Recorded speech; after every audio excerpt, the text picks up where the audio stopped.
विधानसभा निवडणुकीत महाविकास आघाडीचे उमेदवार सत्यशील शेरकर यांच्या प्रचाराची धुरा समर्थपणे सांभाळलेले जिल्हा परिषद सदस्य शरद लेंडे यांनी आज नवनिर्वाचित आमदार शरददादा सोनवणे यांची त्यांच्या निवासस्थानी भेट घेतली। यावेळी दोन्ही नेत्यांमध्ये विकास कामांबाबत चर्चा झाली। सूरज वाजगे व तौसिफ कुरेशी हेही यावेळी उपस्थित होते।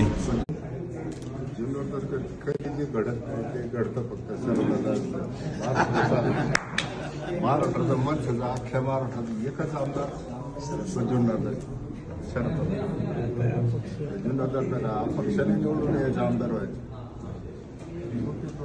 कोणाच्या मनात यायची नाही। जुन्नर शरद जुन्नर पक्षाने निवडून यायचा आमदार व्हायचा कोणाच्या मनात यायची नाही।